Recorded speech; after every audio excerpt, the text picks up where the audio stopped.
And welcome everyone to another Smart Money Circle episode. I'm Adam Sarhan. With me today is Chris Lowe, who's the founder and CEO of Aurora Mobile. Ticker symbol is JG. Chris, thank you so much for taking the time and welcome to the Smart Money Circle. Hi, Adam. Hello, So, Chris, everyone. thank you. So, I always like to begin. Can you please tell us your story and how you got to where you are today? Sure. I complete my undergraduate study at the University of China and went on to earn a master's degree in computer science from the Hong Kong Polytechnic University. I have never had a traditional job. Right after grade school, I jumped straight into starting my own business. My first start was a developer community called Matrix, which became one of the largest Java developer community in China at the time of 2004. This experience taught me just how important developer ecosystems are. Later, 2008, I co-founded Server Software, a mobile search engine company. Mobile internet was just taking off then. And that experience helped me understand how mobile devices were changing the way we access information. Then, riding the mobile internet wave, I started Aurora Mobile. We initially focused on push notification services for mobile developers, which turned out to be a huge success and laid the foundation for our IPO. Got it. Now we are embracing the AI wave. We have launched an enterprise-grade AI agent platform to help developers and enterprise work more efficiently with AI and boost the productivity. Looking Got it. back, every startup I have built has lived at the intersection of emergent technology and developer needs. Each step a stepping stone to the next. Aurora Mobile is truly the culmination of everything I have learned and refined along the way. Thank you, Adam. I love it. So, okay, that's a great story. You're a serial entrepreneur like me, by the way. I've never had a traditional job either, so I can definitely relate to that. Kindred souls. Chris, let's talk about your business, Aurora Mobile. What do you do, and what are some of your competitive advantages? Sure.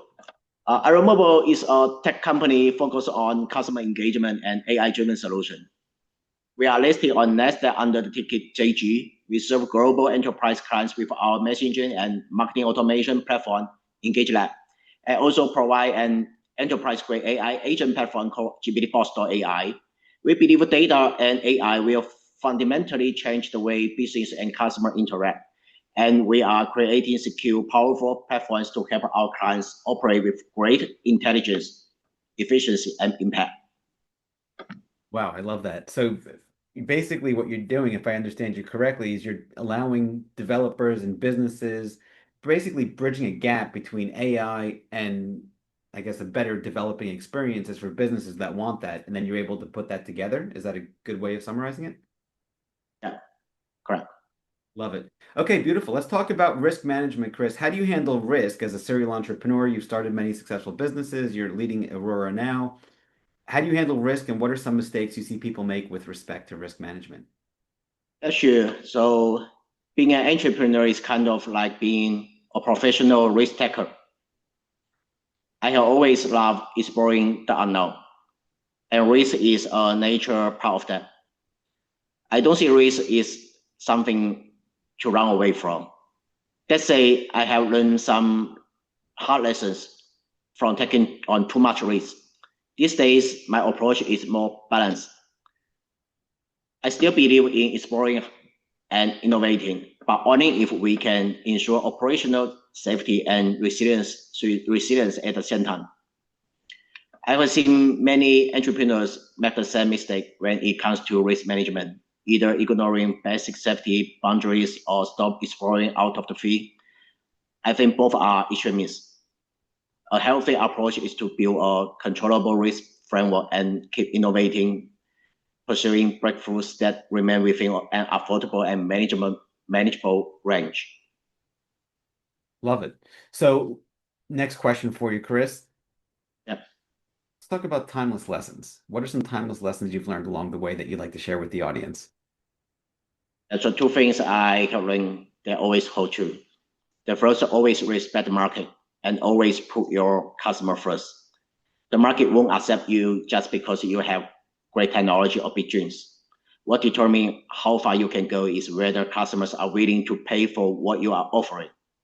That's why when building a developer platform, marketing system, or AI agent platform, I always put the team to stay close to real user scenario, understand customer needs, and create a long-term practical value. Second, always surround yourself with the right person.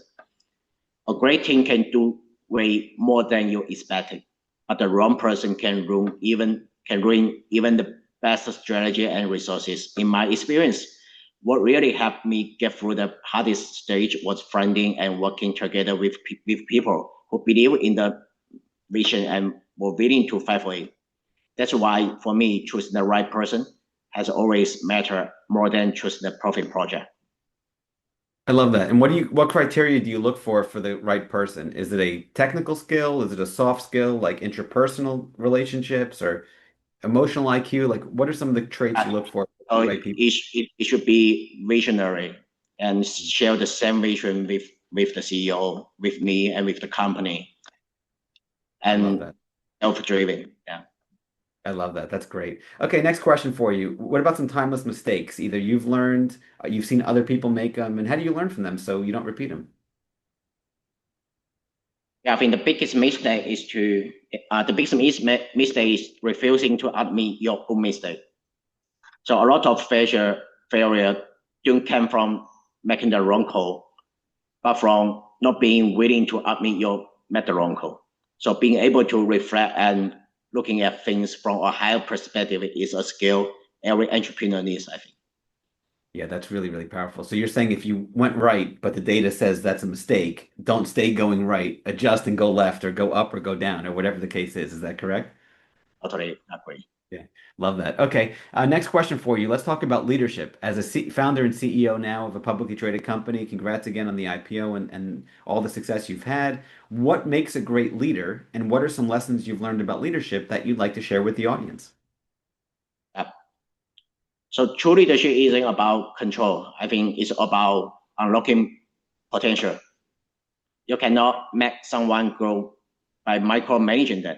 However, you can trust, empower, and encourage them. So they will often surprise you with what they can achieve. But first, you have to find the right person you can trust. So, and the great leaders need three things. I think a clear vision and real emphasis and consistent action. So how far someone can lead a team doesn't depend on what they're worth. It depends on whether they can make people believe, get them to follow, and work together toward a shared goal, I think. Yeah, that's really powerful. So you're again, it goes back to the vision. I mean, clearly you're a visionary. So you look at the big picture, you look at the vision, and then you want to find people that are aligned with that vision. So they'll do the extra work, they'll go the extra mile, and you don't have to tell them, hey, go push, go push. They're actually pushing themselves. Is that correct? Correct. Yeah, love that. Okay, let's talk about adversity. What are some obstacles you had to overcome along the way, or how do you handle adversity? Yep, so over the past few years, I think China has gone through a period of weak consumer demand and slow economic growth. So a lot of companies have faced serious challenges. So during that time, I led my team in developing and advancing our globalization strategy, successfully driving growth despite the broader economic downturn. Meanwhile, the rapid development of AI brought both new opportunities and new challenges. We move quickly into the AI space, launching an AI agent platform for enterprise and helping our clients apply AI in real business scenario. So looking back, I would say we can successfully complete our globalization plus AI strategy upgrade, and that would not have been possible without the team's agility, adaptability, and exceptional execution. Got it. Makes sense. And then let's talk about I guess the final question. What's the best piece of advice you'd like to give the audience or your 20-year-old self? Yeah, so for me, I would say if we, to buy some bitcoins for my 20, 40 years old myself. So but just kidding. So kind of. So honestly, I would say trust the power of technology and in the value of time. That's how I feel about AI today as well. I love it. All right, Chris, thank you so much for coming on the show. Everybody, the ticker is JG, and you're on the NASDAQ. And hopefully we'll have you on again soon. This was fantastic. Thank you, Adam. Thanks for your time.